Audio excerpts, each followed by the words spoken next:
मृत्युंजय जी, मेरा प्रश्न आपसे यह है कि क्या अब कांग्रेस पूरी तरह से, जिसको इंडिया आप लोग नाम दे रहे हैं। हेलो दोस्तों, मैं आज फिर एक नई वीडियो लेकर आपके सामने हाजिर हुआ हूं। दोस्तों, इस वीडियो में आज 2024 के चुनाव को लेकर, विपक्षी एकता को लेकर बीजेपी में खलबली मची है। वहीं तो फिर गोदी मीडिया में भी खलबली मची हुई है। दोस्तों, बीजेपी से ज़्यादा गोदी मीडिया को इस बात की फिक्र हो रही है कि 2024 में मोदी की कुर्सी जाती हुई दिख रही है। इस लेकर मीडिया में भी बौखलाहट के सामने नज़र आ रही है देखने को। तो दोस्तों, आइए शुरू करते हैं वीडियो। तो वीडियो में अंत तक बने रहें।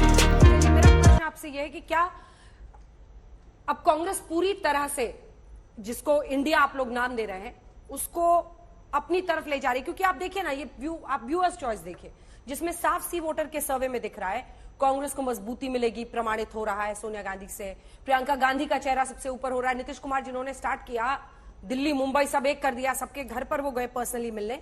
Nitish Kumar number second choice हो गए। प्रियंका वाड्रा गांधी भी उनसे ऊपर है। तो क्या कांग्रेस का वर्चस्व इस इंडिया पर, आप लोगों के गठबंधन पर आपने लगता है अंजना जी, आदरणीय नीतीश कुमार जी का वक्तव्य नहीं सुना है। उन्होंने कल ही कहा है कि उनकी कोई चॉइस नहीं है, और शुरुआती दिनों से वो कह रहे हैं कि विपक्ष को एकजुट करना है, देश को, लोकतंत्र को, संविधान को बचाना है। हम लोग विपक्षी पार्टियां मुद्दे की बात कर रहे हैं, महंगाई, बेरोजगारी, भुखमरी, गरीबी, मजदूर। मिस्टर शिवाजी राव, पहले अपने आंकड़े साफ करो और फिर बात करो। सर, ये महंगाई, बेरोजगारी, भुखमरी, गरीबी, मजदूर, किसान, और ये मोदी जी की बात कर रहे हैं। ये कुर्सी बचाने के लिए एनडीए की बैठक कर रहे थे, वहां देश बचाने के लिए बेंगलुरु में बैठक हो रही थी। 24 के चुनावी महाभारत में मुकाबला बिल्कुल साफ है।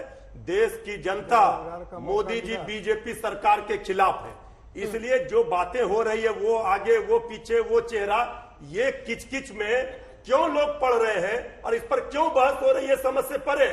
कौन खुफिया तंत्र वहां गया था बेंगलुरु की बैठक में देखने के लिए? कौन सा कैमरा बीजेपी ने दिया था कि नीतीश जी नाराज हो गए? ये बताइए। हम कह रहे हैं वहां एनडीए की बैठक में 37 दल नाराज थे, सबका हम प्रमाण दे देंगे। ये कोई तर्क पर बात होनी चाहिए। जो अमली जामा पहनाया गया विपक्षी एकजुटता को, जो शक्ल में लाया गया, आप अंजना जी बताइए कितनी बड़ी चुनौती थी। जब इस चुनौती को स्वीकार सहज रूप से, मृत्युंजय जी, इससे भी बड़ी एक चुनौती इंतजार कर रही है, जिस पर अब संजय जी से एक रिएक्शन लेंगे। और वो चुनौती संजय जी ये है कि पंजाब और दिल्ली आम आदमी पार्टी से सीट शेयरिंग पर एक फॉर्मूला यहीं पर निकालना, मतलब किसी युद्ध को जीतने से कम नहीं रहेगा। क्या इस तरफ कुछ बात आगे बढ़ी है? क्या आपको लगता है कि ये मुमकिन भी हो पाएगा?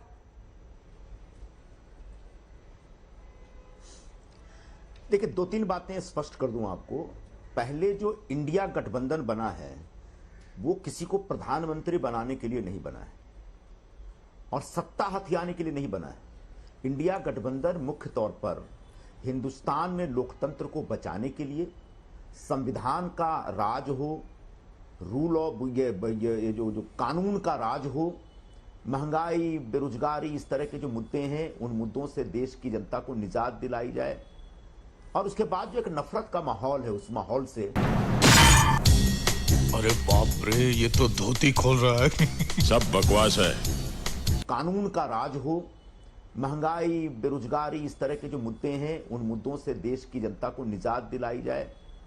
और उसके बाद जो एक नफरत का माहौल है, उस माहौल से लोगों को मुक्ति दिलाई जाए।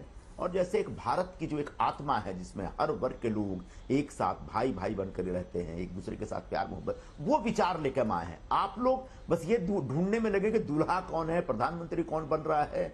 और जब हम इतने व्यापक दृष्टिकोण के साथ इस गठबंधन को तैयार करने में लगे हैं, तब सीट शेयरिंग कोई बहुत बड़ा मुद्दा नहीं रहेगा। उसको सॉर्ट आउट कर लिया जाएगा। आम आदमी पार्टी के नेता नहीं जाएंगे, नहीं जाएंगे, नहीं जाएंगे, इस तरह का एक प्रचार चलता रहा। आखिरकार आम आदमी के नेता एक नहीं, 3-3 नेता पहुंचे। उसके बाद बोला गया कि अब बोला जाएगा कि भाई सीट शेयरिंग से वो भी हम सॉल्व कर लेंगे। बड़ा विषय क्या है? जो महाराष्ट्र की अभी चर्चा चल रही थी शिवसेना और एनसीपी के बारे में, इतना याद रखिएगा, शिवसेना और एनसीपी दोनों महाराष्ट्र के एक बड़े मजबूत पेड़ हैं, बरगद की तरह। इन पेड़ों से जो कुछ पत्ते टूट गए हैं, उन पत्तों को एनडीए में जमा किया गया है, लेकिन जड़ों को जमा के रखने वाले जो पेड़ हैं आज भी इंडिया का हिस्सा है। जो बड़ा ये फंस गया सीएम, इसे पार्टी की मीटिंग समझ के फंस गया। चलो अच्छा है, एक दिन मुझे भी पढ़े लिखे सीएम के साथ काम करने का मौका मिलेगा तो ठीक है। तो बाला साहब ठाकरे जी के सुपुत्र श्री उद्धव ठाकरे और उनकी पूरी पार्टी आज इंडिया का हिस्सा है। शरद पवार जी जो कि एनसीपी के संस्थापक है, जिनके पीछे एक पूरा का पूरा भयंकर जनाधार है, बहुत बड़ा जनाधार है। जो अभी एक सर्वे आया उसमें ऐसा लगा कि लगभग 67% लोग शरद पवार जी के पक्ष में आज भी हैं। तो पूरी पार्टी यहां पे है। तो बिल्कुल उसी तरीके से शिवसेना और एनसीपी के साथ भी कांग्रेस का सीट शेयरिंग बहुत अच्छे से होगा। आम आदमी पार्टी के साथ भी पंजाब और दिल्ली में सीट शेयरिंग होगा ही होगा। और आम आदमी पार्टी के लोग खुद बहुत उत्साहित हैं कि भाई कांग्रेस के साथ एक गठबंधन में शामिल होकर के किसी तरीके से भारत को बचाया जाए, देश की जनता को राहत देने का काम किया जाए। क्योंकि अगर 2024 जिसके आंकड़े बार बार 2019 के हिसाब से बताए जाते हैं कि हम लोग लगभग 50% से ज्यादा वोट से जीते हैं, यहाँ पे 4 लाख 5 लाख के मार्जिन से जीते हैं। हिंदुस्तान में वोटरों का मिजाज बदलने में 1 हफ्ता लगता है। 5 साल हो गए और 5 साल में इतने सारे मुद्दे निकल के आ गए हैं, इतने सारे मुर्दे कब्र से निकल के आ गए हैं कि अब भारतीय जनता पार्टी के लिए अपना जनाधार बचाना बहुत मुश्किल होगा। और निश्चित तौर पर इंडिया का गठबंधन पूरी ताकत के साथ भारतीय जनता पार्टी को सत्ता से उखाड़ कर फेंक कर अपनी सत्ता स्थापित करने के आएगा। तब हम जीतने के बाद तय कर लेंगे कि हमारा नेतृत्व कौन करेगा, प्रधानमंत्री कौन बनेगा। आज तक इस पर कोई मतभेद नहीं है, कोई झगड़ा नहीं है। खड़गे जी स्वयं बोल चुके हैं कि प्रधानमंत्री पद के उम्मीदवार नहीं है। नीतीश कुमार खुद बोल चुके हैं प्रधानमंत्री पद के उम्मीदवार नहीं। अब ये मीडिया में इस तरह का एक दुष्प्रचार चलता रहता है कि ये प्रधानमंत्री बनना चाहते हैं, वो बनना चाहते हैं। हमारे अंदर ऐसी कोई महत्वाकांक्षा नहीं, कोई लालसा नहीं है। लालसा सिर्फ इतनी है कि इस बार अपोजिशन की सरकार सेकुलर डेमोक्रेटिक सरकार बनाने का प्रयास पूरा किया जाए। ठीक है, संजय जी से कमेंट की शुरुआत करते हुए, संजय जी क्या उनकी बातों में आपको दम दिखता है? 2 विषय पर मैं स्पेसिफिक आपका कमेंट चाहूंगी। जब वो कहते हैं कि जो पेड़ की जड़ें हैं यानी शरद पवार और उद्धव ठाकरे, उनके चेहरों की क्रेडिबिलिटी भारी पड़ेगी एकनाथ शिंदे और उद्धव ठाकरे में 2024 के चुनाव में। आपको क्या दिखता है ओवरऑल जो बातें उन्होंने कही?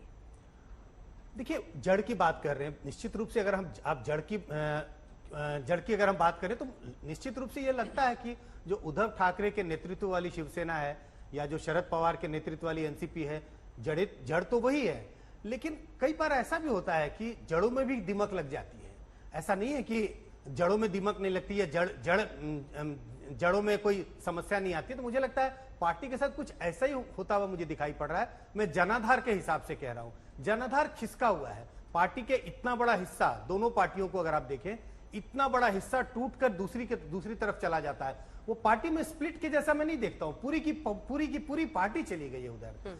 और दूसरी बात ये जो बार बार इस बात का जिक्र होता है कि 2019 से क्यों तुलना किया जाता है, वो आधार है हमारे लिए, वो आधार है, उसके बेसिस पर तुलना होती है। और तीसरी बात कि जनता का मूड बदलता हुआ दिखता है। जनता का मूड बदलता हुआ दिखने का भी कोई पैमाना होना चाहिए। और ये सारे पैमाने तो बता रहे हैं। अगर आप सर्वेस को भी देख लें तो लगभग ये सारे पैमाने बताते हैं, 2-3 चीजें बताते हैं। जरूर प्राइस राइज और अनएम्प्लॉयमेंट, 2-3 चीजों पर जनता के बीच में नाराजगी है। और उस पर अगर विपक्ष अपना प्लान स्ट्रैटेजी बनाए, 2 लाइन सिर्फ अनुराग भदौरिया, 2 लाइन। देखिए, एक बात तो तय है कि एमएलए के टूटने से पार्टियां नहीं टूटती हैं। एमएलए तो आप अपने जोड़ के अपने साथ ले जा सकते हो, पार्टियां जैसे उन्होंने बोला जड़ वही रहती है। जहां तक भारतीय जनता पार्टी की अब हाल ये हो गया है, कितने घबराए परेशान है इंडिया से कि वो अब अपने कुनवा को भी खोजते हैं तो टॉर्च लेके खोजना पड़ता है। तो किसी मृत्युंजय, देखिए, महाराष्ट्र में जब तीसरी बैठक विपक्षी दलों की होगी इंडिया की मुंबई में, तो उसमें जो एनडीए में शामिल दल थे, उसमें भी आप देखेंगे कितने लोग हमारे साथ होंगे। धीरेन्द्र जी, एक तरफ शेर है और दूसरे तरफ रंगे सियार, इससे कोई आंकड़े से फर्क नहीं पड़ता है। और दूल्हे की जहां तक बात कर रहे हूँ, दूल्हे का चेहरा पुराना लगता है, अब वो दूल्हा नहीं चलने वाला है। सब दूल्हे को पहचान रहा है, वही। तो दोस्तों वीडियो को करते हैं यहीं पे समाप्त। तो हमारी ये वीडियो आपको कैसी लगी, अच्छी लगी हो तो लाइक करें, शेयर करें और प्लीज़ चैनल को सब्सक्राइब करें। तो मिलते हैं फिर नई वीडियो के साथ। तो करते हैं वीडियो को यहीं पे समाप्त।